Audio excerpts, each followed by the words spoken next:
rahmatullahi alayhi. hadithi ẹlẹ́karùn-ún òun ni ọkàn lónìí tí a fẹ́ kà. tani ó ka hadithi náà fún wa gẹ́gẹ́ bí àṣà wa. bismillah. بسم الله الرحمن الرحيم. عن أبي هريرة رضي الله عنه أن رسول الله صلى الله عليه وسلم قال: لا يبولن أحدكم في الماء الدائم الذي لا يجري ثم يغتسل فيه. والمسلم: لا يغتسل أحدكم في الماء الدائم وهو جنب. عن أبي هريرة رضي الله تعالى عنه أن رسول الله صلى الله عليه وسلم قال: لا يبولن أحدكم في الماء الدائم الذي لا يجري ثم يغتسل فيه. ولمسلم: لا يغتسل أحدكم في الماء الدائم وهو جنب. حديث واتيوني Abu Hurairah radiyallahu ta'ala anhu náà ni ó tún gba hadithi náà wá kọ́lọ́n kọ́ bá a ṣàlékún ìyọ́nú rẹ̀ fún Abu Hurairah àti gbogbo àwọn sọ̀hábì anabi wa Muhammad sallallahu alayhi wa sallam. Abu Hurairah ní òun gbọ́ tí anabi wa Muhammad sallallahu alayhi wa sallam tó ń sọ tó sì ń pa á láṣẹ báyìí wípé la yabulanna ahadukum fil ma'i ad-da'imi alladhi la yajri, ẹnì kankan nù yín kò gbọdọ̀ dá aláṣà. yabulanna ahadukum fil ma'i ad-da'imi, kórí omi tó dárógún kalẹ̀ alladhi la yajri, omi tí ó sàn. la yabulanna ahadukum fil ma'i ad-da'imi, èèwọ̀ ni kí mùsùlùmí ó wá wárú bí omi báyìí kó tọ̀ sínú ẹ̀. thumma yagtasilu fihi, kò fi máa ní kó tọ̀ síbẹ̀ nìkan ń gbọ́ ṣetán lọ́ba tún wẹ̀ níbi omi yìí náà. nǹkan méjèèjì ni anabi wa Muhammad sallallahu alayhi wa sallam lọ́kọ̀ fún wa. ẹ̀kọ́ wa pọ̀ púpọ̀ tí a lè rí mú látara nǹkan méjèèjì tí anabi Muhammad sallallahu alaihi wasallam tọkọ fún wa yìí. àkọ́kọ́ ni pé ẹ rí i pé tírà tí a ń kà lọ́wọ́ òun ni kitabu tahara nínú tírà umdatul ahkam. àlàyé ntí afa al-Maqdisi gbogbo hadithi tá a ṣe ń kà títí tó fi dégbà títí tó fi dòní òun ni hadithi tí wọ́n máa kọ́ nípa at-tahara, báwo la ṣe ṣe mara. ẹ wá rí i pé irú hadithi wa tò ní ta kà yìí إذا لا يبولن أحدكم في الماء الدائم الذي لا يجري، أنا بلاني كاكا وغدو داو kọlọ tọ̀ síbi omi tó darogun omi tí ó sàn. a lè máa wá wò pé kí lọ́jọ́ eléyìí ń bi àtọ̀hárà, kí lélẹ́yìí ní í ṣe pẹ̀lú ìmára. òun ni pé àwọn àfa rahimahumullahu ta'ala bí wọ́n bá ti ń sọ̀rọ̀ àtọ̀hárà bá a ti ṣe mára, wọ́n yìí gbàgbé nǹkan pàtàkì nípa àtọ̀hárà. òun ni kí làá fi mára, òun lomi. nípa báyìí alhadithu anil miyah, àwọn afọ́ọ̀mọ́ wa mú hadithi wa tó lọ ń pa bí wọ́n bá ti ń sọ̀rọ̀ tọ̀hárà nínú ẹ̀ nínú àrọ̀rọ̀ tọ̀hárà òun ni alhadithu anil miyah. irú omi wo la lè lò tá a lè fi mara, ìgbà wo lomi ṣe é lò, ìgbà wo lomi ó di ń tá a gbọ́dọ̀ lò fi ṣàlùwàlá àbí fi wẹ̀ àbí fi ṣe nǹkan kan nú ẹ̀sìn mọ́. ìdí nìyí tí al-imam al-Maqdisi rahimahullahu ta'ala tó fi mú hadithi yìí wá fi kitabi at-tahara. al-miyah, omi tá a lè lò láti fi ṣe àlùwàlá ni àbí láti fi wẹ̀wẹ̀ ọ̀ranyàn ni, òun ni al-ma'u at-tahur. al-ma'u at-tahur, ọlọ́run ní wa anzalna minas sama'i ma'an tahura, ọlọ́run ní àwa la sọ̀kalẹ̀ láti inú sánmà wá omi tó mọ́ tó tún ṣe mọ́ nǹkan, omi tó mọ́ ó tún wá ṣe mọ́ nǹkan. torí pé al-ulama àwọn àfáà lóríṣi ọ̀nà mẹ́ta lómi pín sí. al-ma'u at-tahiru, omi tó mọ́ fúnra rẹ̀ ọ̀tọ̀. al-ma'u at-tahur, omi tó mọ́ fúnra rẹ̀ tó tún wá sí fi mọ́ nǹkan míì ọ̀tọ̀. wal-ma'u an-najis, omi tó jómi ẹlẹ́gbin, òun nìpín kẹta. nínú mẹ́tẹ̀ẹ̀ta yìí ni omi kan náà ni o aṣàlàyé fúnra bómi ṣe lè pín sọ́nà mẹ́tẹ̀ẹ̀ta yìí. omi kan péré, ìran omi kan péré ni ṣẹ̀ríà ìsìlámù gbà wá láyè ká lò ká fi ṣe ìbádà. àfẹ́ ṣàlùwàlá ni, àfẹ́ wẹ̀ ni, gbogbo ń tọ́ lọ ń pa ìbádà. nínú ọ̀nà mẹ́ta tó omi pín sí yìí, ọ̀nà omi oríṣi kan péré òun lọ lẹ́tọ̀ọ́ láti fi ṣe ìbádà, òun náà ni al-ma'u at-tahur. òun la fi ní omi tó mọ́ tó sì tún ṣe mọ́ nǹkan. al-ma'u at-tahur òun ni gẹ́gẹ́ bá a ṣe rí nínú àyá al-Qur'an al-Karim yìí, anzalna minas sama'i ma'an tahura. èyí ò ní pé omi tí ó yẹ tí ó kú lórí bọ́lọ̀ ti ṣe sọ̀kalẹ̀ wá láti sánmà. tọrọpọlọ Ọlọ́run ní omi tó ń sọ̀kalẹ̀ wá láti sánmà òun ọ̀sọ́ mi ẹlẹ́gbẹ̀ẹ́ kalẹ̀. omi tó mọ́ tó ṣe máa nǹkan lomi tí ń wá láti sánmà ìyẹn ni pé ní gbogbo omi tó bá wà lórí bọ́lọ̀ ń ṣe dáa tí ò tí ì yí padà tí nǹkan kan ò tí ì kọlù hadha huwa al-ma'u at-tahur níta ń pè lómi tó mọ́ tó sì ṣe máa nǹkan nìyẹn irú omi báyìí a lè lò fálùwàlá a lè lò ká fi wẹ̀wẹ̀ jánábà a lè lò kí obìnrin fi wẹ̀wẹ̀ haidọ̀ àti gbogbo nǹkan ọ̀ranyàn nínú ẹ̀sìn a lè lò irú omi báyìí fún àpèjúwe báyìí lomi òjò omi ibú odò omi kànga àtòríṣi bẹ́ẹ̀ bẹ́ẹ̀ lọ gbogbo àwọn omi báyìí la lè lò láti lè fi ṣe mara nínú sharia islam torí pé nínú ọlọ́run ní anzalna minas samai ma'an tahura ọlọ́run ní bóun ṣe sọ̀ kalẹ̀ mímọ́ lòun sọ̀ kalẹ̀ kọ̀mọ́ nìkan ó tún ṣe é lò fún yín láti fi mọ́ nǹkan míì bẹ́ẹ̀ bá fẹ́ ṣe mara èyí ni oríṣi kan nu ọ̀nà mẹ́ta tó mi pín sí. ẹ̀kejì ní al-ma'u tahir omi tó mọ́ fún rẹ̀ àmọ́ a ò lè lò láti lè fi ṣe mara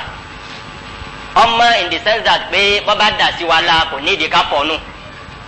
bọ́bá dà sásọ tá a fẹ́ fi kírun kò ní ìdí ká fọ̀ aṣọ nù kọ́dà bọ́dà síbi tá a ti fẹ́ jòkó fi kírun kò sí nǹkankan àmọ́ a gbọ́dọ̀ wá mú omi yìí fún rẹ̀ kápò ńlá fẹ́ fi ṣàlùwàlá ìtumọ̀ al-ma'u tahiru nìyẹn ọmọ fún rẹ̀ àmọ́ kò sí lò láti fi ṣe ìmọ́tótó. kíni jẹ́ al-ma'u tahiru huwa alladhi taghayyara ahadu awsafihi thalatha bi shay'in tahir òun ni tó ṣe pé ẹ̀ríkà ti ní al-ma'u tahur omi tó mọ́ tó ṣe mọ́ nǹkan òun lomi tí ọwọ́ àbọ̀lọ̀ ń ṣe dá aṣọ fúnra wa jẹjọ pé nǹkan mẹ́ta la máa wò ń bi omi àkọ́kọ́ ni ká wo àwòrán omi bó lomi ṣe rí ẹ̀kejì ni ká gbóòórùn omi wò ẹ̀kẹta ni ká ṣe kí ni ká fi omi sí àwọn ká tọ́ omi wò bómi ọba ti yẹ bómi ṣe máa rí lọ́nà mẹ́tẹ̀ẹ̀ta yìí hadha huwa al-ma'u at-tahur omi tó ṣe mara nìyẹn ìmọ̀ wa ṣẹlẹ̀ ńgbà míì tó ṣe pé ní omi ma'u at-tahuru yìí ọ̀kan nú ìròyìn mẹ́tẹ̀ẹ̀ta yóò yí padà ìmọ̀ kó ṣe pé títọ́wò lẹ́nu ló yí padà àbí wíwò lójú rẹ̀ ló ti yí padà àbí gbígbóòórùn rẹ̀ ló yí padà oríṣi ọ̀nà méjì wá ní yí padà yí pé sí iṣẹ́ ìṣe ń gbà mí pé n tó yí omi yí padà ohun tó mọ́ ni kì í ṣe nǹkan ẹlẹ́gbìn lápèjúwe nísìnyí omi tí a bu lápèjúwe omi wà ńlẹ̀ níṣẹ́ àwa bu òróró àbóṣèṣì dà sí àbí gàrí àbí anything tó mọ́ ẹ rí i pé omi yìí òróró tó dà sí yìí nígbà tó bá ti lè yí kankan padà nú àwọn ìròyìn rẹ̀ mẹ́tẹ̀ẹ̀ta yìí tá a ti rí i pé lè ti yàtọ̀ fún mi lásán wíwò ojú ló yí padà ní àbóòrùn rẹ̀ ní àbí títọ́wò lẹ́nu ní eléyìí ti kú ní ma'un tahur ó ti kú lómi tó mọ́ tá a lè fi mara àmọ́ ìjẹ́ omi tó mọ́ ni àbómi ẹlẹ́gbin ó wà ma'un tahir omi tó mọ́ ni nípa báyìí ni pé bí omi báyìí bá dà sí yàn lára tẹ́yàn ń kírun kò sí nǹkankan bọ́bá dàbí sáà ti fẹ́ kírun kò sí nǹkankan kò ní ìdí ká fọ̀ torí pé al-ma'u tahiru ni omi tó mọ́ ni àmọ́ àwọn gbọ́dọ̀ lò láti fi ṣàlùwàlá. ìran kẹta huwa alladhi taghayyara aidan ahadu awsafihi bi shay'in najis. ìran kẹta nínú omi àyípadà kan bá òun náà gẹ́gẹ́ bí tẹ́lẹ̀ kejì àmọ́ yàtọ̀ wọn àtẹ́lẹ̀ kejì ni pé nǹkan mímọ́ ló yí al-ma'u tahiru lójú padà àbí lé títọ́wò padà but al-ma'u tá a gbọ́dọ̀ lò tó ṣe pé gbogbo ìgbà tó bá sì kàn wá la gbọ́dọ̀ fọ́nù omi ẹ̀gbin òun lẹ́nu tó yẹ pé ní ẹ̀gbin ni tó yí padà ó yí wíwò lójú rẹ̀ padà ní ó yí ìtọ́wò lẹ́nu rẹ̀ padà ní àbó yí òórùn rẹ̀ padà omi tá a bá ti rí tí ń bá ti ń rùn tọ̀ àbí ń rùn òórùn ìgbẹ́ àbí gbogbo tó bá jẹ́ nǹkan ẹlẹ́gbin hadha huwa al-ma'u an-najis omi ẹ̀gbin nìyẹn kìí sọmi tó mọ́ kìí sì sọmi tá a lè fi ṣe ìmara eléyìí ni ọ̀nà mẹ́tẹ̀ẹ̀ta tí omi pín sínú sharia islam. anagba muhammad sallallahu alayhi wa sallam láti lè wá ṣàlàyé fún wa gẹ́gẹ́ bí àtìrí omi pín sóríṣiríṣi ọ̀nà yìí ọ̀nà wo la fi wá ní kóbá al-ma'u tahur omi tọ́lọ̀ ńlá lè lò ká fi mara tí ó fi wá máa di omi ẹlẹ́gbin tí ò ní ṣe mara torí ẹ̀ ládìí ti yìí fi wá. anagba muhammad sallallahu alayhi wa sallam ó ní la yabulanna ahadukum fil ma'i ad-da'im omi báwọn afa ṣe tún ṣàlàyé rẹ̀ lọ́nà míì omi tún pín sọ́nà mẹ́ta yàtọ̀ fún al-ma'u tahuru wa tahiru wa najis omi ń bẹ al-ma'u jari omi tí ń sàn gẹ́gẹ́ bí omi odò omi gbogbo omi tí bá ń sàn láyé oríṣi omi kan nìyẹn òun ká di ìfìyí bá wí anabi ni al-ma'u ad-da'imu omi tó dúró lójú kan ìyẹn ni pé ní ìdájọ́ ṣẹ̀ríà ń bẹ lọ́tọ̀ fún omi tí ń sàn ìdájọ́ ṣẹ̀ríà ọ̀tọ̀ ni fún omi tó dúró lójú kan kódò omi tó dúró lójú kan yìí náà ó tún pín sóríṣi méjì al-ma'u ad-da'imu minhu ma yakunu lahu nab'un yughadhihi ó ṣeé ṣe kó pé dúdú lójú kan táwa ń wò kó dúró lójú kan ní lóòótọ́ àmọ́ ní nǹkan kan tí ń supply rẹ̀ lábẹ́ tó pé bá a bá ti mú èyí tó dúró yìí omi kànga lápèjúwe nísìnyí minal ma'i da'im nínú omi tí èsà lómi kànga àmẹ́rì pé ní kìí ṣe fómi yìí nìkan náà láàmà bá ń bẹ gbogbo gbà bí yẹn bá gbégbá wá tó pọn èyí tí ń bẹ lójú kànga nísìnyí kànga níbòmíì tómi ó tún ti tí ó ti sun sí irú omi tó dúró náà nìyẹn ọ̀nà méjì táwọn afá pín omi tó dúró sí ni pé omi tó ipò náà dúró lójú kan àmọ́ ní nǹkan kan tí ń tún fún ní ọ̀tún gbogbo gbà oríṣi omi kan nìyẹn. wal ma'u ad-da'imu alladhi laysa lahu naf'un yughadhihi omi mi ń bẹ tó ṣe pé omi tá a pọn sínú táǹkì nísìnyí omi tó dúró lòun náà minal ma'i ad-da'imi alladhi la yajri nínú omi tó dúró tóun náà sàn lọ́wọ́ nítorí tó fi yàtọ̀ sí oríṣi ẹlẹ́ẹ̀kejì ni pé kódò òun ò tún níbì kan tó mi tuntun ó ti wá bá omi ẹyọ kan náà nígbà ọba ti tán tán náà nìyẹn oríṣi ìran kejì àti ìran kẹta òun làdí ti wà ìbáwí anabiwa muhammad sallallahu alaihi wa sallam ó ní al-ma'u ad-da'im omi tó dúró lójú kan ó tún ṣe tàkídù rẹ̀ ó tún kàn pa alladhi la yajri omi tí ì sàn ọjọ́ mi kànga ni ọjọ́ mi tá a pọn sínú táǹkì ni omi tó jò rọ̀ síbi kan tó dárogún síbẹ̀ ni gbogbo omi tó bá wà dúdú ìdájọ́ ṣẹ̀ríà òní eléyìí nítorí pé al-ma'ul jari omi tó bá ṣe pé ń sàn gẹ́gẹ́ bí omi odò su'ila an-nabiyyu sallallahu alayhi wa sallam láyé an-nabi sallallahu alayhi wa sallam wọ́n ń pe omi odò kan ní nahru budaa omi odò ní tí máa sàn gẹ́gẹ́ bí àṣà àwọn ẹlòmíín gbà míì ẹ̀rí pé bàbá ti rí nǹkan lómi odò kọ́dà omi tí ń sàn nínú gọ́tà minal ma'il jari náà ni inú omi tí ń sàn náà ni àwọn èèyàn máa wá ju ẹ̀gbin sí inú omi bùbọ́ àyè ńgbà míì bẹ́lẹ̀ bá mú ẹgbẹ́ lọ ẹbí omi yóò kú gbé yóò kú sàn lọ bẹ́lẹ̀ iná bá mẹ́gbẹ́ lọ yóò jù sí fasu'ila an-nabiyyu sallallahu alayhi wa sallam wọ́n á bí anabi sallallahu alayhi wa sallam pé anatawadda'u min ma'il bahr ṣé a lè máa fi omi odò káfí sàlùwàlá bí anabi sallallahu alayhi wa sallam kí ló fi dáhùn lóhùn ó ní huwal ma'u at-tahur al-hillu maytatuhu al-ma'u at-tahur pé omi odò tí ń sàn yìí omi tó mọ́ tó ṣe mara ni nítorí pé ní gbogbo bí n bá ti ń sàn rí pé ẹ̀gbin ò ní ráyè tó ń bẹ lójú kan ìdí ẹ̀ ní ṣẹ̀rí àfipín láàrin pé al-ma'ul jari omi tí ń sàn ọ̀tọ̀ wal-ma'ud da'im omi tó dúró lójú kan tí ó sàn nítorí kí ṣẹ̀rí àpín méjèèjì nìyẹn nípa báyìí ni pé omi odò tí ń bá ń sàn tó bá yẹ pé ní kò rí bì kan pé ẹ̀gbin tí wọ́n ń jù sínú ẹ̀ ń dúró lójú kan ẹ̀yin wọn ò burú ńgbà tí ẹ bá ipa bá rí ẹ̀gbin pètèpèrè ń bẹ báyìí kábù nù omi odò kábi sàlùwàlá kò ṣe nǹkan kan lópin ìgbà tí ẹ bá ṣe pé a rí pé bí ẹ̀gbin la wá lọ bù àmọ́ nítorí pé wọ́n ń dẹ̀gbin sí tẹ́gbin yóò sì rí bì kan dúró tó yẹ pé minal miya'il jariya omi tí ń sàn ni eléyìí ò burú but al-ma'u ad-da'im omi tó wà lójú kan anabi sallallahu alaihi wasallam ni la yabulanna ahadukum fil ma'i ad-da'im èèwọ̀ ni ẹ ò gbọ́dọ̀ lọ ṣe ẹ̀gbin síbi omi tó dúró lójú kan anabi sallallahu alaihi wasallam ọdá akọ ọ̀tọ̀ la yabulanna ahadukum anabi lẹni kankan ọgbọ́dọ̀ lọ tọ̀ síbi omi tó dárógún omi tí ò rí bi tán lọ ìtọ̀lá anabi dákọ yuqasu alayhi ma gbogbo tó bá tún wá jọ ìtọ́nú ẹ̀gbin anabi sallallahu alaihi wasallam tó léèyàn ọgbọ́dọ̀ tọ̀ síbi nǹkan àwọn afáǹpẹ kẹ́nìkan ní mafhumul muwafaqa wọn ní bí sẹ̀ríà bá ní ká má ṣe nǹkan kan nù sẹ̀ríà ń dájọ́ sẹ̀ríà arọ ọ̀nà tí aya al-Qur'an al-Karim àbí hadith anabi Muhammad sallallahu alaihi wasallam tí fi máa múri jírísì ìtumọ̀ wa òun là ń pè ní mafhumu al-muwafaqa lápèjúwe ní sè wọ́n nígbà tọ́lọ̀ ní àwọn òbí wa méjèèjì wala taqul lahuma uffin wala taqul lahuma ọ gbọ́dọ̀ sọ̀rọ̀ sí ọ̀sìn wọn kéèyàn wá dé ní ìsìnkú ní yẹs wọ́n ní a má sọ̀rọ̀ sí ọ̀sìn wọn àmọ́ bí yẹn bá lè nà wọ́n lè nà wọ́n. akílódé nítorí pé Kùránì ní wala taqul lahuma uffin má sọ̀rọ̀ sí ọ̀sìn wọn àmọ́ kò pé a má nà wọ́n orí eléyìí ò pé ni òun náà ń pè ní mafhumul muwafaqa nínú tí sẹ̀rí àgbékalẹ̀ ni èpè tọ́lọ̀ ń bá sọ nǹkan kan tó kéré mẹ́ńbà bíi outline tó burú ju nǹkan yẹn lọ ó ti kó sínú àyà ńgbọ́lọ́ ni ẹ má sọ sí ọ̀sán àwọn òbí èyí tó burú ju bẹ́ẹ̀ lọ kẹ́ ẹ̀ nà wọ́n èèwọ̀ ni lákọ̀ọ́kọ́ tó kẹ́ ẹ má sọ sí ọ̀sìn wọn eléyìí là ń pè ní kíni dalalatul mafhumi al-muwafaqa. bẹ́ẹ̀ náà wàá lórí bí hadith wa yìí ńgbà tá nabi sallallahu alaihi wasallam tó ní ká má tọ̀ síbi omi kéèyàn wá ní ìtọ̀là nabi ní a má tọ̀ síbi omi tí ò darogun bóun bá yàgbẹ́ síbẹ̀ kọ̀ lẹ́bi eléyìí náà kọ̀mọ̀ntì ń sọ ni hadith anabi Muhammad sallallahu alaihi wasallam ńgbò tí ní ká má tọ̀ síbẹ̀ gbogbo ẹ̀gbin tó bá ṣe déédéé ìtọ̀ ni àbí ìtọ̀ tiẹ̀ wá tún burú tó ju ìtọ̀ lọ òun náà ti dèwọ̀ nípa báyìí la yabulanna ahadukum fil ma'i ad-da'im alladhi la yajri èèwọ̀ ni kéèyàn wá bí omi tí ó darogun tí ó sàn tí ò rí bí sàn lọ ọmọ wa tọ̀ síbẹ̀. la yabulanna ahadukum ẹ̀rí pé a ti sọ fúnra wa ń jò ní pé ara àwọn ọ̀nà tí ṣẹ̀ríà àfi máa ṣe nǹkan léèwọ̀ òun ni kí ọlọ́run ọkọ̀ nǹkan kan fún wa bí sígàtì nahi la yabulanna ẹ gbọ́dọ̀ tọ̀ síbẹ̀. eléyìí làwọn afáà máa ń sọ pé ní annahyu yaqtadi tahrim annahyu yaqtadi at-tahrim pé gbogbo bí a bá ti rí tọ́lọ́run bá ti ní ẹ má ṣe nǹkan báyìí káma wulẹ̀ wádìí ẹ̀ mọ́ ìtumọ̀ ẹ má ṣe nǹkan báyìí ni pé èèwọ̀ ní nǹkan yẹn. ó ṣe déédéé bíi kọ́lọ́wọ́n sọ pé èèwọ̀ ní nǹkan báyìí bọ́lọ́wọ́n àbá Nabi sallallahu alaihi wasallam tán bá ti ní ẹ má débi báyìí o kò yàtọ̀ fún kí wọ́n sọ pé nǹkan báyìí o èèwọ̀ ni.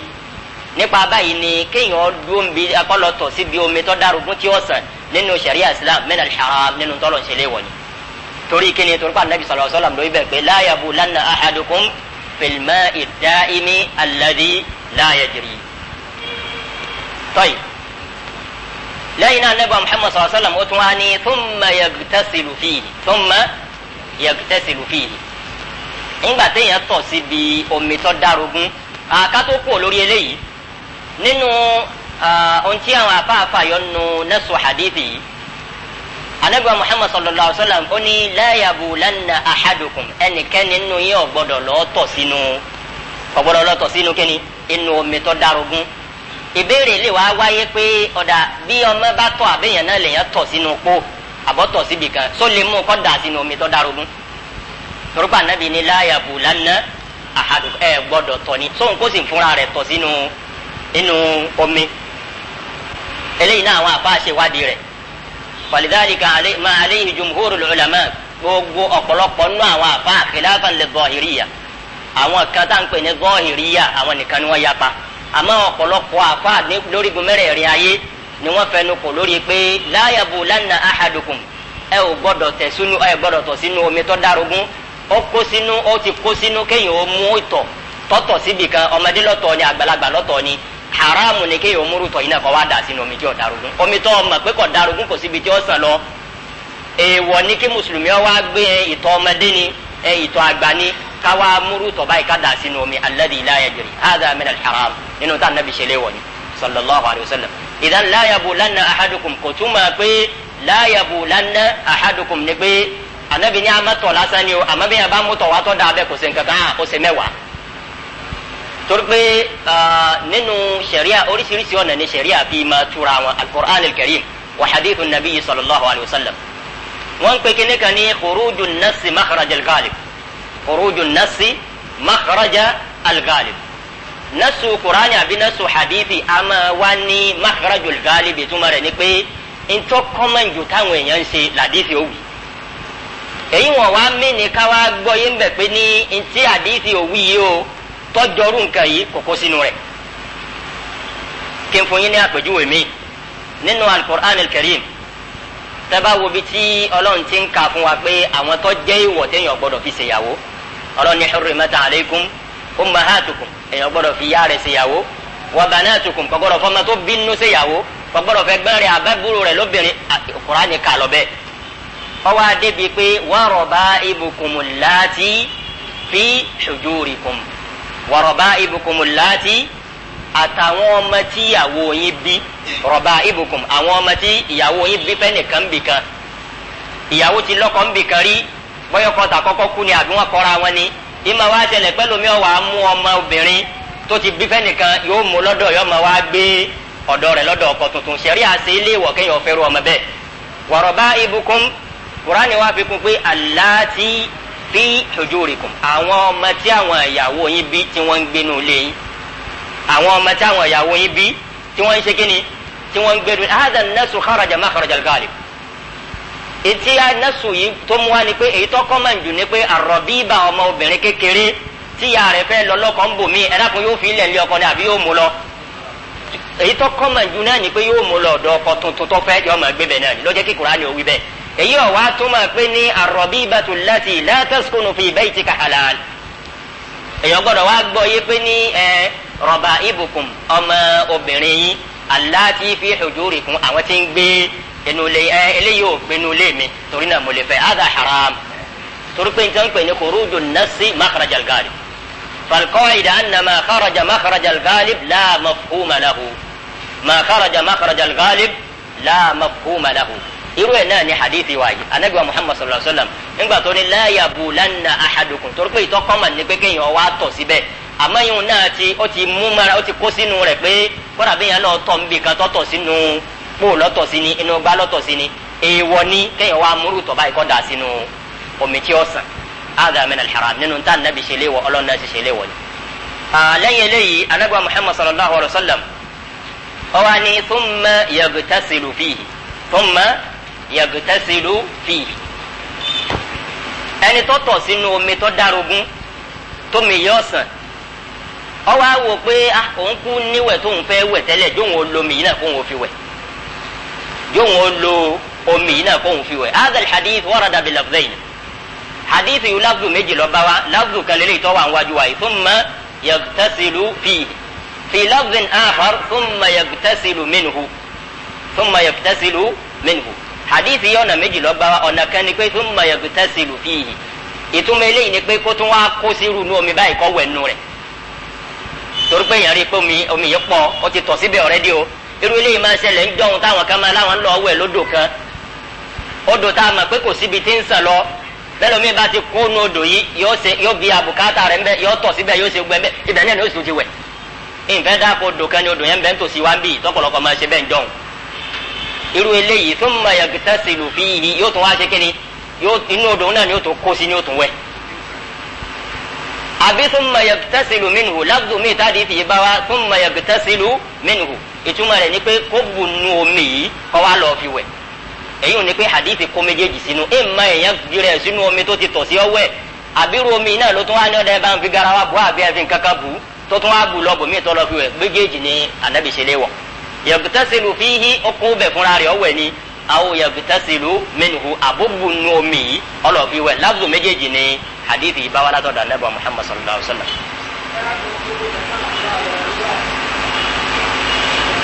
ẹ jẹ́ àparí dárúsù wa gbogbo ntẹ bá fẹ́ sọ a bá parí. thumma yagtasilu fihi ọwọ́ ẹnu omi yìí ni aw yagtasilu minhu abubu nu omi yìí ọlọ́ fi wẹ̀ méjèèjì ni sẹ̀ríà islam ṣe léwẹ̀ gẹ́gẹ́ bí hadithi tó wà wájú wa yìí. bọ̀tí n ta fẹ́ fààyàn bí ni pé al-ma'u alladhi waqa'at fihi an-najasa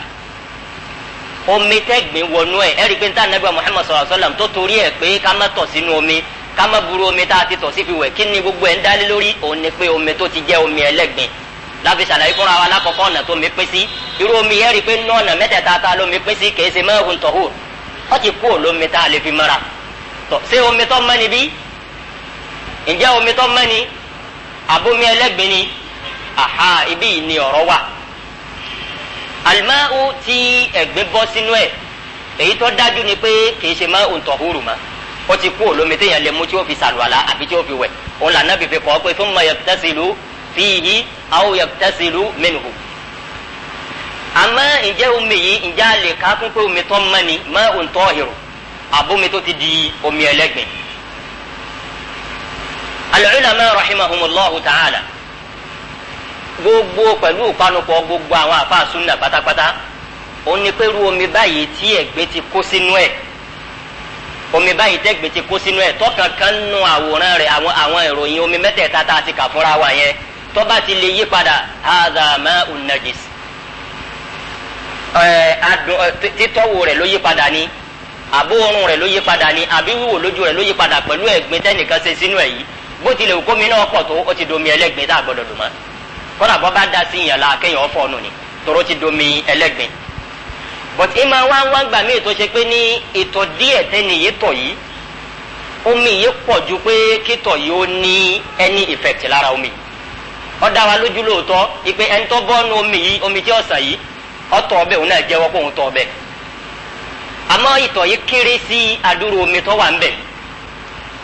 tó fi di pé ní àfẹ́ lè rí orí pa ìtọ̀ tí ń bẹ ń bẹ̀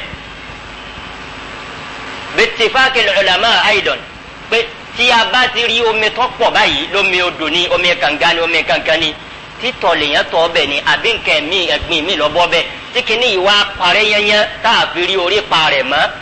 tó pé níbi ìbáyìí pé wọ́n sọ fún yàn gan pé wọ́n má tọ̀ síbi èèyàn ò lè mọ̀ irú omi báyìí náà ṣẹ̀rí ò pé ká má lò ó di ìdájọ́ méjì èyí tá a ti rí kó yí padà bó ti lè wọ́pọ̀ bó ti lè wọ́ kéré mọ́ ṣẹ̀rí Islam kọ́ ká lò ìdàkejì ni pé omi tó pọ̀ débi pé ẹ̀gbin kínkínní tó bọ́ sí yìí kò lórí pa kankan níbẹ̀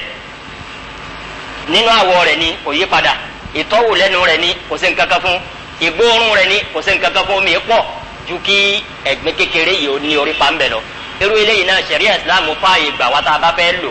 káfíìsì mọ́tótó alẹ́ lò ìran kẹta ni pé omi tó bá wà mọ́ kékeré ńkọ́ omi tí ò ju bóyá garawa kan lọ àbomi tí ò ju ọmọ àgé kan lọ omi kékeré tí ó sì dá wa lójú pé ní ẹ̀gbin bọ́ sínú omi yìí kí ni ìdájọ́ ṣẹ̀ríà ń bẹ jumhurul ulama ọ̀pọ̀lọpọ̀ nínú àwọn àfa àwọn hanafiya ni walmalikiya washafi'iya alhanafiya washafi'iya walhanabila nínú àwọn mazahibu mẹ́rin ta nínú ṣẹ̀ríà islam púpọ̀ nínú wọn lọ fara mọ́ pé bómi bá ti kéré ńgbò tí jómi kékeré yẹn ẹ̀gbin yí padà o kò yí padà ńgbò tí jómi kékeré à nílò mọ́ bẹ́ẹ̀ bá ti kó sí. ẹ dákun ní ẹ̀kan sí omi tí ẹ̀gbin bọ́ sí taari kó yí padà kí ni ìdájọ́ ṣẹ̀ríà ń pa rẹ̀ a gbọ́dọ̀ lò omi tó pọ̀ taari pé púpọ̀ rẹ̀ ó di pé ẹ̀gbin ti parẹ́ ẹ̀gbin ò ní orí pa kankan lára rẹ̀ kí ni ìdájọ́ ṣẹ̀ríà ń pa rẹ̀ a lè lò ìran kẹta lomi kékeré ibi tí ìyàpẹ́ ẹnu díẹ̀ ti wà lọ́dọ̀ àwọn àfa nìyẹn omi kékeré táwa rí pómi yìí kéré ó sì dá wa lójú pé ẹ̀gbin ti kónú ẹ̀ èyí tó pọ̀ jù nínú àwọn àfa ni wọ́n fara mọ́ pé ńgbò ti jó omi kékeré yẹn ká má wulẹ̀ dárò irú ìsira wa lọ́kàn irú omi bẹ́ẹ̀ ká pàtì ká má lò. nínú àwọn àfa náà kal imam Malik al-imam Malik bin Anas rahimahullahu ta'ala àtọ̀pọ̀lọpọ̀ nínú àwọn àfa wal imam al-Bukhari wa hadha ikhtiyaru Sheikh al-Islam bin Taymiyyah rahimahullahu ta'ala apá kan nú àwọn àfa wa ni ntí ṣẹ̀ríà gbé kalẹ̀ ni pé ká wo oríṣi ìròyìn mẹ́ta ń pa omi omi pọ̀ o omi kéré o ṣé ṣẹ̀ríà ti gbé kalẹ̀ pé ẹ wo títọ́ wò lẹ́nu rẹ̀ ẹ wo ìgbóòórùn rẹ̀ ẹ sì wo kíni ẹ wo àwòrán bómi ṣe rí lójú kọ́ra bómi yìí kéré bí kankan nu mẹ́tẹ̀ẹ̀ta yìí ọba ti yí padà yajuzu lana ọlẹ́tọ̀ fún wa ká lóru omi bẹ́ẹ̀ eléyìí ló sì fẹsẹ̀ rinlẹ̀ jù òun ló lẹ́rìí jù nínú ṣẹ̀ríà Islam ní pé gbogbo omi tí ìbá ti ti pọ̀ kankan yí padà inú ìròyìn rẹ̀ mẹ́tẹ̀ẹ̀ta yìí ṣẹ̀ríà Islam fààyè gbà ká lò orúkọ anábà Muhammad sallallahu alaihi wa sallam ọ̀sán náà hadithi mi pé almahu tahuru la yunajjisuhu shay almahu tahuru la yunajjisuhu shay tí ìbá ti pa abá rí pé ẹ̀gbin ni atọ́wò lágbúrò ẹ̀gbin bẹ̀ ni afojúrí ẹ̀gbin bẹ̀ ni àbí kíni ẹlẹ́kẹta onípa gbóòórùn ẹ̀ tí mẹ́tẹ̀ẹ̀ta ìbá ti kó mbẹ́ madhabu imam Malik wal imam al-Bukhari imam Malik sọ bẹ́ẹ̀ imam al-Bukhari tó ní Sahih al-Bukhari náà sọ bẹ́ẹ̀ Sheikhul Islam bin Taymiyyah rahimahullahu ta'ala ọ̀nà wíbẹ̀ pé tí nǹkan kan ọba ti yí padà nù ra wo mi yá nù ìròyìn oyin mẹ́tẹ̀ẹ̀ta alẹ́ lò ó kọ́ra kábí ṣe mara eléyìí ni ntaafẹ́ fàyọ̀ bí pé thumma yagtasilu fihi kátó kòmbi láwùlù yìí al-imam ibn Daqiq al-Eid al-imam ibn Daqiq al-Eid nù àwọn àgbàfà ni ibn Daqiq al-Eid ó ní láwùlù hadithi mi yìí wá lọ́nà àbòmí tó ní thumma yatawadda'u fihi ìyẹn ni pé sọ fún wa pé ká má gbọ́ yé pé thumma yagtasilu fihi pé ìwẹ̀ nìkan ni ṣẹ̀ríà kọ̀ pé ká má fomi ẹlẹ́gbin wẹ̀ kọ́dé èèyàn gbọ́dọ̀ fi ru omi bẹ́ẹ̀ sàlùwàlá náà al-imam ibn Daqiq al-Eid ọtún wá bẹ́ẹ̀ pé thumma yatawadda'u fihi aw yatawadda'u minhu ní kúkúrú ni pé omi tí ẹ̀gbin bá ti bọ́ sí tọ́ba yẹ pé ó yí nǹkan kan padà nù rẹ̀ bó tilẹ̀ wù kómi náà pọ̀ tó kójú mi òkun àgbọ̀dọ̀ ló mọ́ bó sì tilẹ̀ wù kómi yìí ọ̀pọ̀ tó tọ́ba ṣe pé ní ẹ̀gbin tó kónú ẹ̀ ẹ̀gbin yìí parẹ́ yẹn àrórí pa rẹ̀ mọ́ tómi yìí sì pọ̀ apákónúpọ̀ gbogbo àfa àṣẹríà ni pé ní alẹ́ lo irú omi bẹ́ẹ̀ ìran kẹta lomi tọ́ba kéré èyí tó fẹsẹ̀ rinlẹ̀ lọ́ọ̀rì jù nù ṣẹ̀ríà ni pé tí kankan ọba ti yí padà nù ìròyìn omi mẹ́tẹ̀ẹ̀ta ṣẹ̀ríà Islam gbà wá láyè ká lóru omi báyìí náà. wàlí Muslimin al-Imam Ibn al-Maqdisi a ti ṣàlàyé fúnra wa níjẹ̀jọ́ pé tíra wa yìí alhamdulilayi gbogbo àdìsí tá a bá máa bá ń bẹ àdìsí tí wọ́n máa wà nù Sahih Bukhari yóò sì máa wà nù Sahihu Muslim. àwa ṣàlàyé fúnra pé ńgbà míì tíyàtọ̀ díẹ̀ bá ń bẹ láàrin bí Bukhari ṣe gbà àdìsí wa sí bí Muslim ṣe gbà wá àwọn àfáàkà fún àmánà tí ń bẹ lọ́rùn àwọn káwọn ṣàlàyé fún wa pé tọ̀ báyìí ni Bukhari wí tiẹ̀ o báyìí ni Muslim wí tiẹ̀ àmọ́tẹ́ bá wo gbogbo àwọn méjèèjì ìtumọ̀ wọn ò ní yàtọ̀ ló jẹ́ ó fi kún. béèyàn bá wà ní ẹni tí jánábà ń bẹ lára rẹ̀ tó ṣe ọ̀ranyàn fún kó wẹ̀ ara tí ṣẹ̀ríà Islam kọ̀ òun ni kéèyàn lọ wẹ̀ sínú omi tí ó darogun omi tí ó sàn gẹ́gẹ́ bí àlàyé tá a ti fúnra wa lákọ̀ọ́kọ́ wasu'alu yaridu huna ìbéèrè tí wọ́n yẹ ká bẹ̀rẹ̀ wá ń bì ní pé gẹ́gẹ́ bí n ta ṣàlàyé fúnra wa lákọ̀ọ́kọ́ náà wa huwa junubun tó wà nù jánábà kò gbọdọ̀ lọ wẹ̀ nù omi tó darogun tó ó bá yẹ pé haidọ̀ lọ fẹ́ wẹ̀ nǹkan sí kọ́ lọ wẹ̀ mbẹ́ hadha min mafhumi al-muwafaqa hadha min mafhumi al-muwafaqa ńgbà tí ṣẹ̀ríà ti fà pẹ́rẹ́ jánábà lélẹ̀ yẹn ó fi àlàyé ń pa hadithu wa lónìí èyí al-imam abu hurairah radiyallahu ta'ala anhu tó gbà wá kọ́lọ́n kọ́ bá aṣàlékún ìyọ́nú rẹ̀ fún abu hurairah àti gbogbo àwọn sàhábì anabi muhammad sallallahu alayhi wa sallam hadha wallahu ta'ala a'lam wa sallallahu wa sallam wa baraka ala nabiyyina muhammadin wa ala alihi wa sahbihi sahabi wa sallam adúpẹ́ fọlọ́n ba wọn kò bá sa àwọn ọ̀sítàṣì wa lẹ́sàn dáadáa jazakumullahu khaira rí ọ pé àwa náà nídìí káwé eléyìí ni àbá nídìí eléyìí ni kọ́lọ́n kọ́ gbà lẹ́sìn fún wa àti àwa náà tí àjòkólẹ̀ gbọ́ torí àwa méjìlá jọ ní ládàá nísìn àwọn gba ládàá yìí sọ àwa náà gba ládàá ànábì tó ní ká jòkólẹ̀ gbọ́ náà àbí ànábì náà ní ká náà jòkólẹ̀ gbọ́ ó sì láwọn tó ń ṣe kínní àgbà ládàá kọ́lọ́n kọ́ bá san wọ́n ní ẹ̀san ládàá kọ́ gbà lẹ́sìn ẹ dákun gẹ́gẹ́ bó ti jẹ́ pé késẹ́ẹ̀tì tún máa ní ìwúlò tiẹ̀ àwọn bọ́dà wa tí wọ́n wà níbí báyìí bọ́dà Muhyiddin wọ́n ti bẹ̀rẹ̀ sí rìkọ́dì ẹ̀ látìgbà tí a ti bẹ̀rẹ̀ késẹ́ẹ̀tì 1 2 wọ́n ti ń ṣe ní ọ̀kọ̀ọ̀kan báyẹn ẹni tó bá fẹ́ máa rìkọ́dì ẹ̀ ó sì kílẹ̀ àdáadáa pẹ̀lú kí a wá bí a ṣe rí wọn kí a fi kọ́lẹ̀ iye tí wọ́n mọ̀ gbà fún ẹyọ kọ̀ọ̀kan wọ́n ṣe àlàyé rẹ̀ fún wa tí a bá parí. 2.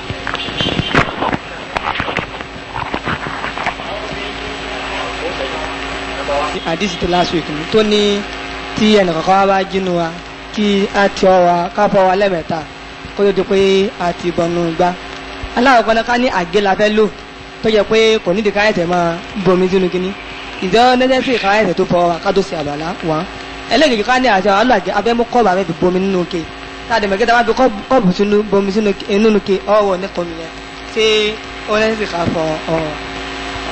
الحمد لله رب العالمين وصلى الله وسلم وبارك على نبينا محمد وعلى آله وصحبه أجمعين.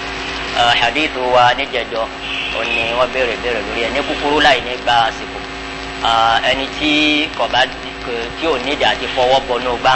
hadith yẹn clear púpọ̀ pé a gbọ́dọ̀ fi ọwọ́ bọ inú gbá àbí inú abọ́ tá a fẹ́ fi sàlùwàlá khashiyatan kọ́mọ̀sí pé gbẹ̀ngbẹ̀ nù lọ́wọ́ wa lọ́wọ́ sọ pé fa inna ahadukum la yadri ayna batat yaduhu tí ó bá ti sípa nídìí àti fọwọ́ bọ inú gbá lápèjúwe tẹ mọ́ ẹni tó fẹ́ lo àgé abẹ́ni fẹ́ sàlùwàlá lẹ́nu omi ẹ̀rọ kọ́ bẹ̀rẹ̀ àlùwàlá rẹ̀ kọ́ máa ṣe kọ́wé ọwọ́ rẹ̀ lẹ́ẹ̀mẹ́ta gẹ́gẹ́ bí àlùwàlá èyí wọn ò ṣe nǹkan Allahu a'lam. kí ni ìbéèrè ẹlẹ́ẹ̀kejì? gbogbo tí ó bá ti nídìí pé fọwọ́ yín bọ omi sẹ́ torí pé alhadithu jaa mu'allalan alhadithu jaa mu'allalan anabi sallallahu alaihi wasallam ọsọ ìlà tó ń torí ẹ̀ ní ká má tọwọ́ bọ ọsọ ìdí tó ń fi ní ká má ó ní nítorí pé kí ni fa inna ahadakum la yadri ayna batat yaduhu torúkọ ọmọ bíi tí ọwọ́ rẹ tọ́ lọ́ngbà tó sùn bóyá ti ka ẹ̀gbin nípa báyìí gbogbo ìtí ọba ti nídìí pé a tọwọ́ bọnú omi kìí ṣe dandan fún yàn kẹ́yìn ọ̀sẹ̀sẹ̀ wọ́wọ́ lẹ́ẹ̀mẹ́ta kọ́ ẹ̀sẹ̀ wàá bẹ̀rẹ̀ àlọ́lá. jazakumullahu khair. ní last week ẹ̀ ń sọ̀rọ̀ ní gẹ́gẹ́ bí week náà ẹ̀ ń sọ̀rọ̀ pé Al-Hafiz Abdul Ghani pé wọ́n mú àwọn àdìs tó jẹ́ pé muttafaqun alayhi kí ni sheikh gbàlú tó gbà ní èrò nípa muttafaqun alayhi tó sì jẹ́ pé àárín àwọn láàbù mi nínú Bukhari àti Muslim tó sì yàtọ̀ sí ra wọn. yàtọ̀ síra wọn. alhamdulillahi rabbil alamin gẹ́gẹ́ bí a ṣe sọ ní ìbẹ̀rẹ̀ dárúsù wa yìí al-imam al-hafiz Abdul Ghani al-Maqdisi rahimahullahu ta'ala ó ní àwọn tí wọ́n bí wọn pé kó ń kọ tírà yìí òun wá ṣàlẹ́sà fún wọn gbogbo hadithi tí wọ́n bá nù tírà yìí yóò wà ń bo yóò wà nù sahih al-Bukhari yóò sì wà nù sahihu Muslim. àfa wa ń béèrè pé gẹ́gẹ́ bí istilahu àwọn àfa àtàwọn ọmọlẹ́kẹ́wù wọ́n ní wọ́n ń pè kíní kan ní muttafaqun alayhi tánbà ní hadithu yìí muttafaqun alayhi ìtumọ̀ ẹ̀ náà ní ta ní al-Hafiz Abdul Ghani ṣe yẹn pé hadithu yìí bó ṣe rí nù sahih al-Bukhari bẹ́ẹ̀ náà ló rí nù sahihu Muslim ìtumọ̀ muttafaqun alayhi nìyẹn. wọn á nígbà tá a tún ka àdìsí yìí lọ àwárí al-Hafiz Abdul Ghani gẹ́gẹ́ bá a ṣe kà lónìí yóò tún máa sọ fún wa ńgbà míì pé wàlí Muslimin pé láwùjọ yìí lọ́dọ̀ Muslim báyìí lórí o àti dáhùn eléyìí ní jẹ̀dọ̀ àti ti sọ lónìí náà. tẹ́ ẹ bá wo al-ma'na al-'am ìtumọ̀ ntí Bukhari gbà wá àti ìtumọ̀ tí Muslim gbà wá ìyàtọ̀ ò ní sí mbẹ̀. àmọ́ ìgbà míì bẹ́ẹ̀ tó yẹ pé ní àfikún ni ó wà nínú tí Bukhari gbà wá tí ò ní sí nínú Muslim àbáfikún ni ó wà nínú tí Muslim gbà wá tí ò ní sí nínú Bukhari. eléyìí ọ̀yọ́ hadith yìí kò nu táwọn afá ń pè ní muttafaqun alayhi. gbogbo hadith tó bá ṣe pé al-ma'na al-'am ìtumọ̀ tí wọ́n mú wá ní táwọn méjèèjì sọ̀rọ̀ lé lórí ọbara wọn mú ní àwọn afá ń pè ní muttafaqun alayhi. bọ̀tẹ̀ yìí wọ́n wá mẹ́ni pé gẹ́gẹ́ bí àmánà táwọn afá ń gbà. ẹ̀rí pa sọ̀rọ̀ nípa isnadu níbẹ̀rẹ̀ dárúsù wa yìí. al-Imam al-Bukhari ọ̀làwọn tó gba hadith tiẹ̀ lọ́dọ̀ rẹ̀ lọ́tọ̀. ó ṣeé ṣe pé al-Imam Muslim ọ̀tọ̀ lọ́dọ̀ àwọn tóun ti gba hadith tiẹ̀. eléyìí lè gbàgbé kálímà kan nù hadith tó ń wí ńgbà tí Bukhari gba tiẹ̀ pé ńgbà tí Muslim gba tiẹ̀ ọ̀ràn ti kálímà eléyìí ni wọ́n fi máa fi kún pé ká má fi jẹ́ pé àwa nǹkan kan ti nínú ọ̀rọ̀ Ànábì Muhammad sallallahu alayhi wa sallam. àmẹ́lẹ̀ yóò jẹ́ kókó ní ti àwọn afánpẹ̀ ní muttafaqun alayhi náà Allahu a'lam. Jazakumullahu khairan. ìbéèrè tí mo fẹ́ béèrè nípa ìgbà tẹ́ ń ṣe istidlal ní ìbẹ̀rẹ̀ ọ̀rọ̀ ẹni ọlọ́wọ́n ọba àlekè ọlá sọ nínú al-Qur'an al-Karim pé a'udhu billahi minash shaitanir rajim wa anzalna minas samaa'i ma'an tahura wa anzalna minas samaa'i. náà ìgbà tí ẹ wá ń lo àyà yẹn ẹ wá mẹ́ńṣẹ̀ pé àti àwọn omi tí ń sàn nínú ilẹ̀ oníbèrè wa lè béèrè lọ́wọ́ wa pé gẹ́gẹ́ bí oríṣiríṣi àwọn ọ̀rọ̀ yìí ti ń bẹ pé omi tí Ọlọ́run bá sọ kalẹ̀ lẹ́sọ̀ sómi tí ń sàn láti ilẹ̀ pé bó wa lè ti fẹ́ ṣe yẹn so ṣé a lè rí násùmí táàfin wá fún wọn ní èsì lórí àwọn ìbéèrè yẹn tó bá ṣẹlẹ̀. ẹ ṣe wọn ní nígbà tí a ní anzalna minas samaa'i ma'an tahura pé Ọlọ́run ní àwa la sọ omi kalẹ̀ omi tí ọmọ láti sánmà. àbá wa béèrè pé ní omi tí ń jáde láti inú lẹ́lẹ̀ ńkọ́. al-aslu ni pé gẹ́gẹ́ bí aya al-Qur'ani ṣe wí fún wa al-ma'u minas sama' al-ma'u minas sama' sánmà lọ́lọ́run lóhun ti ń sọ omi kalẹ̀. tómi bá wá dénú lẹ́lẹ̀ ó nígbà kan tómi náà fi ní istiqraru nù lẹ́lẹ̀ tí ó fi wà nù lẹ́lẹ̀ bọ́bá wá yá àwọn ọmọ wa gbẹ́lẹ̀ ẹ̀rí lápẹjù ní sinfẹ́ bá fẹ́ gbẹ́lẹ̀ ńgbà tí ó bá sójó yóò ṣe wàhálà kó tó kan omi. ní pé hadha al-ma'u alladhi nazala minas sama' omi tọ́lọ́run lóhun sọ kalẹ̀ láti sánmà òun náà lọ́wọ́ nù lẹ̀ làwọn padà wá ń wá ọ̀nà tá a fi ń fà jáde. bàbá yìí ni pé eléyìí ọ̀yọ́ kò nu àyà tọ́lọ̀ ní anzalna minas sama'i ma'an tahura wallahu ta'ala a'lam.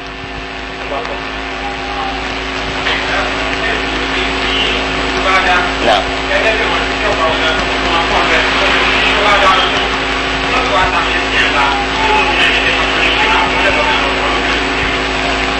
ẹ ṣeun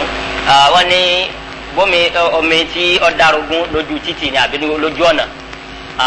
tí èèyàn sì ń kọjá lọ ìmọ̀ ṣẹlẹ̀ bẹ́ẹ̀ lóòótọ́ bóyá mọ́tò kọjá àbí mọ́tòsáìkò àbí kẹ̀kẹ́ àbí èèyàn náà omi yìí sáta sí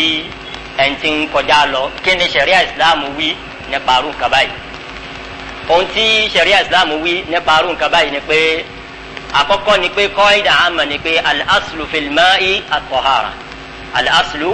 fil ma'i at-tahara gbogbo tí bá ń jẹ́ omi ohun tí a gbọ́dọ̀ kọ́kọ́ ládìí ọkàn pilẹ̀ ni pé omi mímọ́ ni ìpìlẹ̀ omi ni kó jẹ́ mímọ́ anzalna minas sama'i ma'an tahura ẹ̀gbin wa ń dé bá omi ni omi àtẹ̀gbin kún ọjọ́ wà òun ni pé al-aslu fil ma'i at-tahara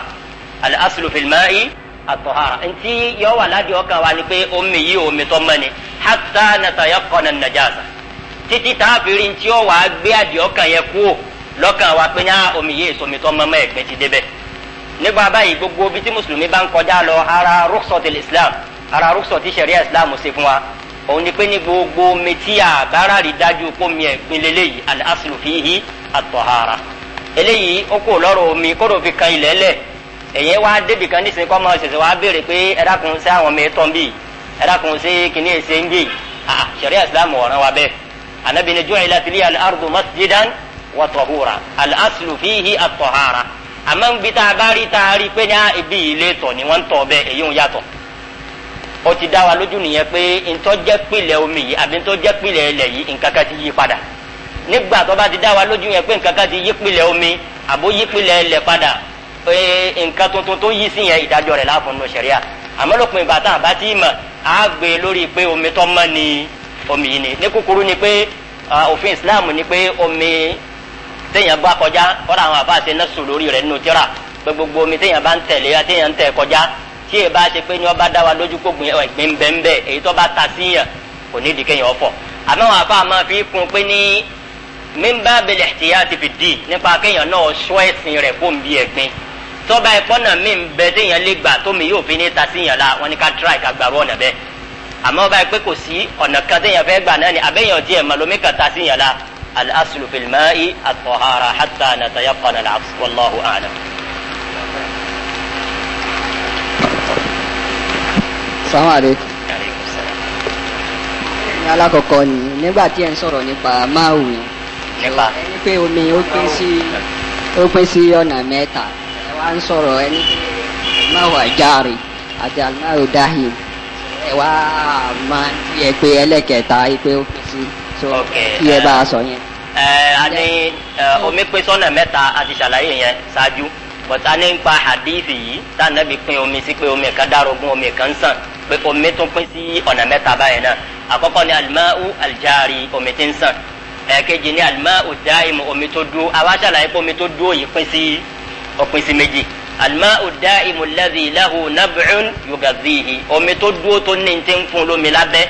láfi pàpéjúwe kànga láfi ṣe àpéjúwe pé omi tó dúró lómi kànga àmẹ́rì pé ọ̀tún omi míì tó ń jáde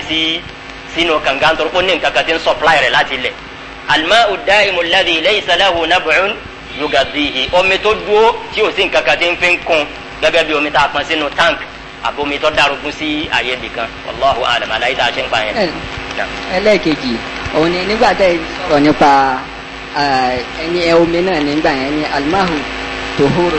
láàyò nàìjíríà ṣe pẹ̀lú àdìsí àbí tó mọ́ wáyé so ǹjẹ́ àtúwárí àdìsí mi tó yọ pé ó ní tómi bá ti tó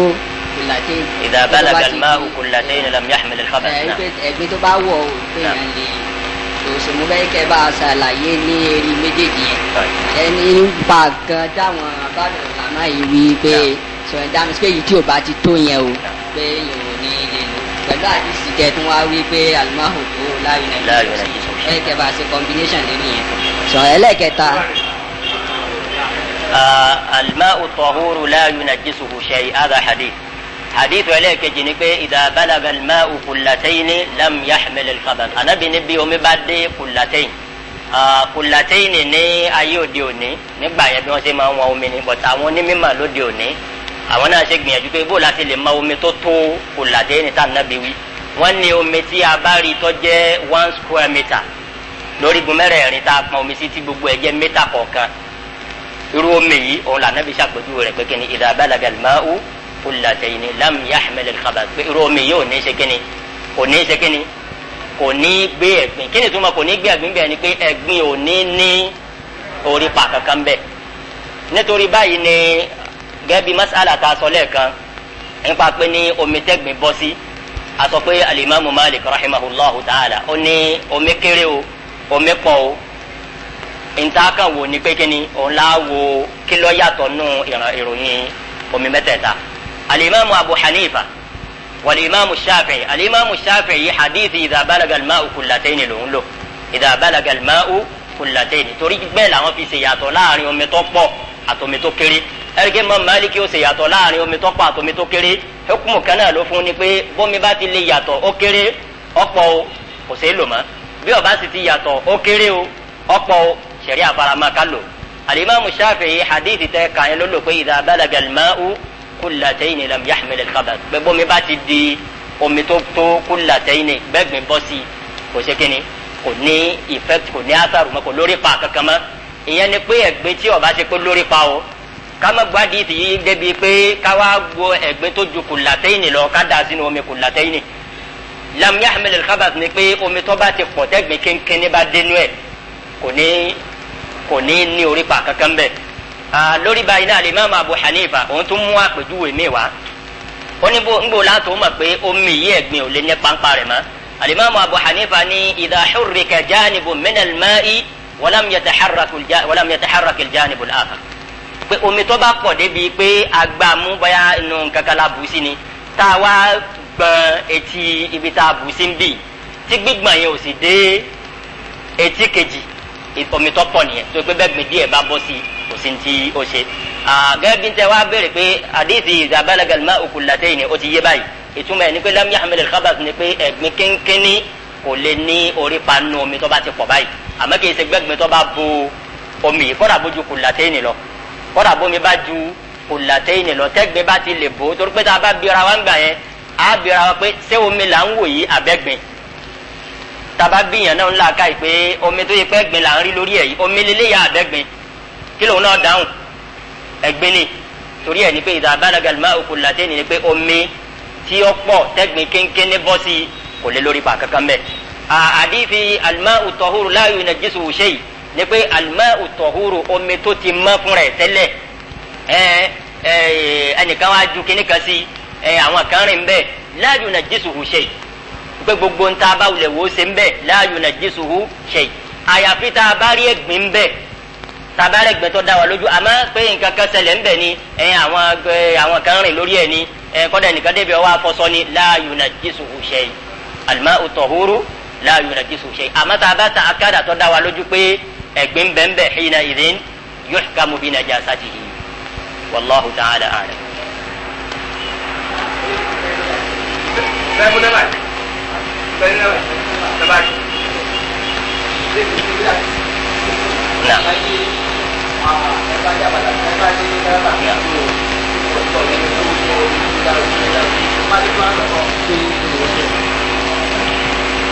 àti sọ ní àtẹ̀kẹ́ pé omi tí ó ń sàn ìdájọ́ rẹ̀ yàtọ̀ gédégédé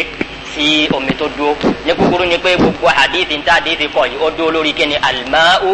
ad-da'im omi tó darúgbó àmọ́ omi tí ń sàn kò sí nǹkankan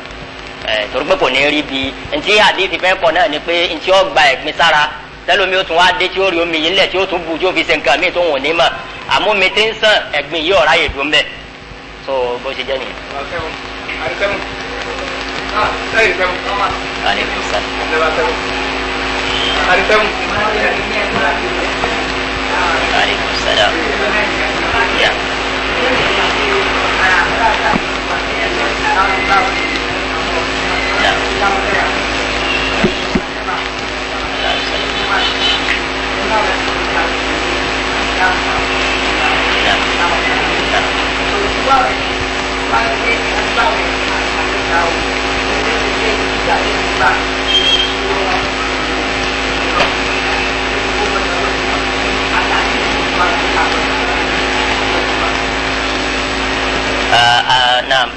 ní àtúnṣe kékeré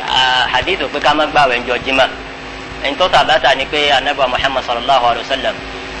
sa'ala ihda zawjatihi ọ̀kan náà ummahatil mu'minin radiyallahu anhunna inú àwọn ìyàwó anabi muhammad sallallahu alayhi wa sallam òun ni anabi rí pé ń gbààwẹ̀ lọ́jọ́ jímà ó wá ní asumtil bariha sọ gbààwẹ̀ lánàá onílà olóhùn ọgbààwẹ̀ atasumina gadan sọ gbààwẹ̀ lọ́la onira àwọn ọgbà anabi tó wá ní kọ́mọ gbààwẹ̀ ntàfẹ́ yọ̀ mbẹ́ ni pé ní la tufridu al-jumu'a bis-sawm ìtumọ̀ hadith ni la tufridu al-jumu'ata bis-sawm ẹ má jẹ́ ọjẹ́ pé jọ jimá nìkan lẹ́ wàá yàn sanju nọ́ọ̀sẹ̀ pé ẹ má gbààwẹ̀ kèsì pé ìwọ ni kéèyàn gbààwẹ̀ jọ jimá bọ̀ sunna ni pé bọ́ bá fẹ́ gbààwẹ̀ jọ jimá ìmọ̀ kọ́ gba alamisi àbí bọ́ bá gba jimá tán kọ́ gba sábtì ìtumọ̀ rẹ̀ nìyẹn bọ̀ kèsì pé pọ́nbélé pé ìwọ ni kéèyàn gbààwẹ̀ jọ jimá àmẹ́ káwá dá jimá yẹn rí pé ìjọ jimá nìkan lèmi ọmọ gbààwẹ̀ òun ni ànábì kọ́ sallallahu alayhi wa sallam so ṣé yìí ti ọdí dáhùn question nìkan. àgbẹ̀ nàbà yìí ti náà.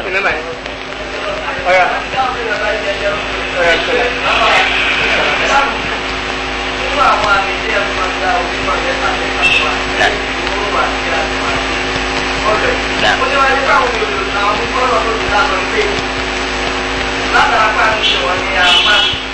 ìyá ṣe ayé ọmọ wà ní àjọ rẹ̀ padà lẹ́yìn lórúkọ òní padà ọkọ̀ gbà a máa ń fi orí ìtàgbàlá jẹ́ ẹ ṣeun gẹ́gẹ́ bí àlàyé tá a ti ṣe fúnra wa lẹ́ẹ̀kan ní kúkúrú alimahu tọhur omi tó má tó ṣe mara òun ni omi tó wà nígẹni lórí bó ṣe wà bọ́lọ̀ ń ṣe dá alimahu tọhiru òun lomi tó yí padà maki ló yí padà nǹkan tó mọ́ ada tọhirun fi nafsi ọmọ àmọ́ la yutatahharu bihi a lè lò láti fi mara omi tí ó wá ṣe pé bóyá páànù ló dógun mọ́ bóyá kìnìkan ló dógun mọ́ ṣe ẹgẹ́ ti báyẹn ọbọ̀ sínú al-ma'u tahir omi tó mọ́ ni omi tó mọ́ lòun náà àmọ́ ń gbọ́dọ̀ bá ti yàtọ̀ débi pé ní títọ́wò lẹ́nu rẹ̀ wá ń yàtọ̀ hadha la yutatahharu bihi torí pé kìí ṣe ma'un tahur bá gẹ́gẹ́ bí jumhuru al-ulama apá kan náà àwọn àfa àwọn ní al-ma'u laysa illa tahurun wa najis ay la taqsiman thulathiya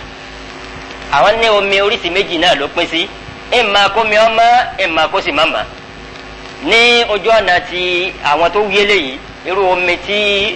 bóyá páànù ló yí tí èyí sẹ̀gbin ló yí padà torí pé àwọn lóríṣi ọ̀nà méjì náà ló mi pín sí nínú àwọn tó wí ọ̀rọ̀ yìí ni alimami Muhammad bin Ali Shawkani rahimahullahu ta'ala àtàwọn mẹ́nu àwọn afa ní lórí eléyìí ni pé insha Allah omi tó bá yẹ pé ní páànù ló yí àbí nǹkan kan tí èyí ṣe kànga iná aláwọ̀rọ̀ táwọn ní ọ̀nà méjì péré ló mi pín sí yàtọ̀ fún ìtọ́pọ̀lọpọ̀ àwọn afa wípé ọ̀nà mẹ́ta ló mi pín sí alẹ́ lórí omi bẹ́ẹ̀ náà wallahu ta'ala alam àmọ́ ká gbìyànjú kó ipẹ́ lómi tí ó wà lórí bọ́lọ̀ ń ṣe dáa tí nǹkan kan ò ní yí padà bọ́dà bọ́jẹ́ nǹkan mímọ́ òun la fi ń ṣe àlùwàlá.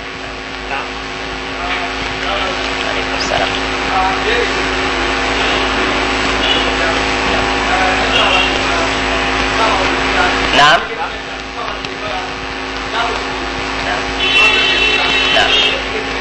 Agbọ́dọ̀. Naam. Kò gbọ́dọ̀ kí ó yẹ sí mẹ́ta náà.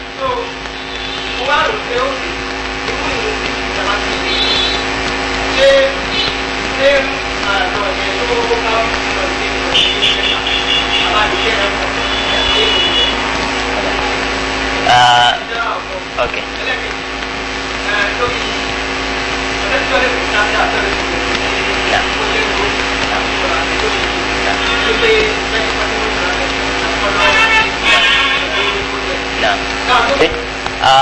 Hadith Ànábì Muhammad sallallahu alaihi wasallam ní pé bàbá fẹ́ ṣe ìmára pẹ̀lú òkúta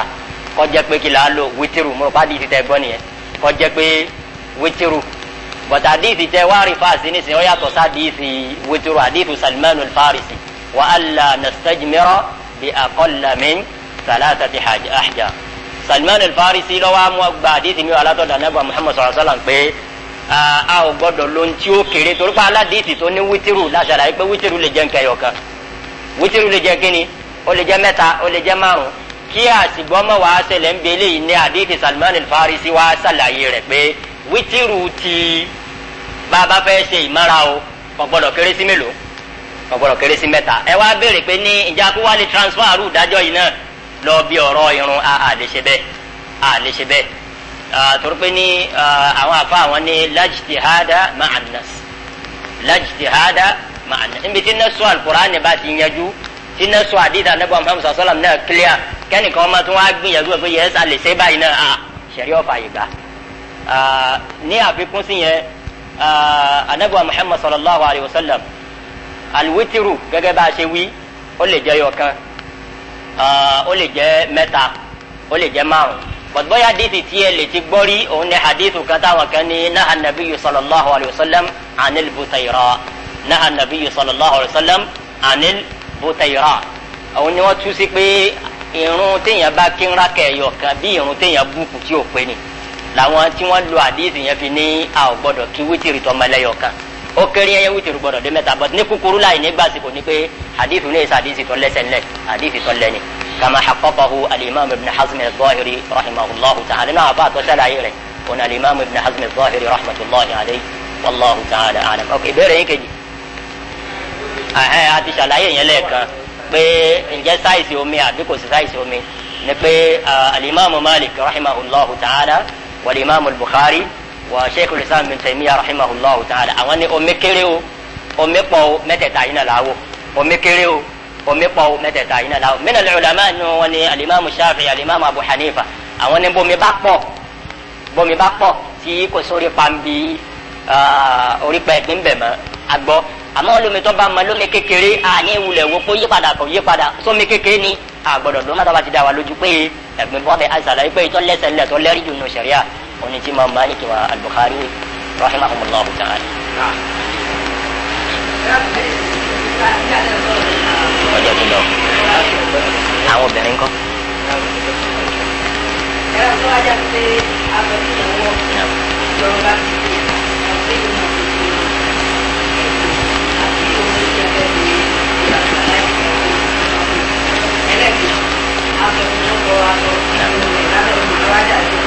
èèyàn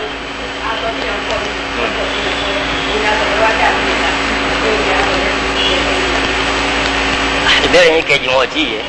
omi aṣọ téèyàn ń fọ ṣé aṣọ yẹn lẹ́gbẹ̀ẹ́ ni aṣọ yẹn lẹ́gbẹ̀ẹ́ ọdọ̀tí yàtọ̀ fún pọ́ lẹ́gbẹ̀ẹ́ aṣọ lè dọ̀tí ní dídọ̀tí pé ní ìléwọ́sọ yìí jáde mọ́ bọ̀ṣẹ̀rí ọkọ̀ pé kéèyàn ó lò kó fi sin lọ́hùn aṣọ sì lè mọ́ pé nù bí kékeré ní ẹ̀gbin tí ó ta sí ìṣẹ̀rí akọ̀ pé kéèyàn ó fi kírun èwo lẹ́ ń béèrè nu méjì ọdọ̀tí kìí ṣe pé gbìn bẹ́ẹ̀ so ní kúkúrú ní dáhùn sí béèrè yín alákọ̀ọ́kọ́ bí ọmọ bá bì sí yàrá àbó bì sínú kínní ẹ̀gbin ni bọ́n bá bì sí yàrá àbágbàlagbà náà lọ́rẹ̀ ló bì sí yàrá ni kéèyàn fọ èbì yẹn kú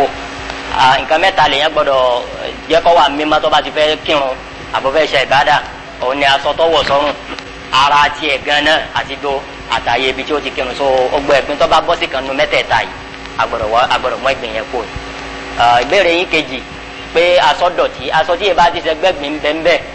tí yẹn bá ṣe kó ní ẹ̀gbin omi tó bá já láti látara rẹ̀ àtòun gan náà kò sí nǹkan kan tí ṣe rí akọ mẹ́ àmọ́ èyí tó bá yẹ pé gbin ni òun nìkan ni agbọ́dọ̀ sá fún ẹlẹ́gbin bọ̀tú aṣọ dọ̀tí lásán bóyá èèyàn ti ń wọ̀ tipẹ́ lójú ọ̀dọ̀tí àbí eruku lọ́ta sí tí ẹ bá ti ṣẹ̀gbìn ṣẹ̀ríà ìsìlámù ọ̀kọ́ òun gan bẹ̀lẹ́ omi tá a fi fọ́tọ̀ ta sí wàhálà.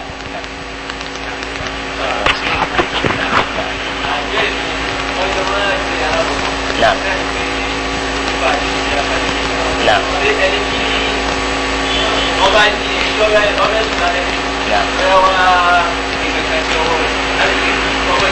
Ẹ ṣeun kọ́dà àwọn afáàmà ní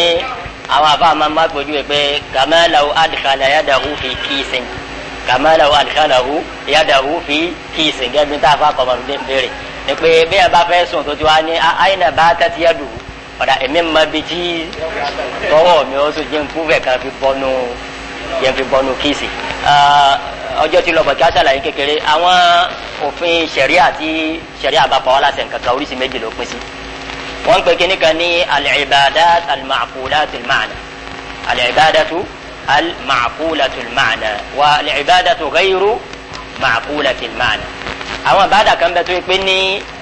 ma'qulat al-ma'na ìtumọ̀ tí ṣẹ̀ríà fi ní ká ṣe bẹ́ẹ̀ òǹtọ́ hàn ní táwa náà mọ̀ ní pé nǹkan báyìí ní ṣẹ̀ríà fi ní ká ṣe nǹkan báyìí omi ìsìn bẹ tó yẹ pé ní bọ́lọ̀ ń ṣe fẹ́ ká ṣe nù àwa gan tá a bá ronú àní rí kankan gbámú pé nǹkan báyìí lọ́fà àti àti gbọ́dọ̀ mọ̀sẹ̀ nínú àwọn nǹkan ẹ̀sìn náà nìyẹn. kọ́wé ọwọ́ rẹ̀ ní ẹ̀ẹ̀mẹ́ta kó tó di kó fi bọ́ nu omi ànábì wá wí lẹ́yìn gbà pé fa inna ahadakum la yadri ayna batat yaduhu òun ní apá kan náà àfààfin ní eléyìí o nínú àwọn ìbádà tó wà ma'qulatul ma'na tó jẹ́ kí ni ma'qulatu al-ma'na pé anabi ti sọ túmọ̀ tí o torí ẹ̀ pé kí kéèyàn fọ́ra ajẹ́ pé téèyàn bá ma ayna batat yaduhu ó fi bọ́nu glove ní àbí nǹkan kan ní tọ́da lójú pẹ́gbẹ́ òde bẹ́ẹ̀ lórí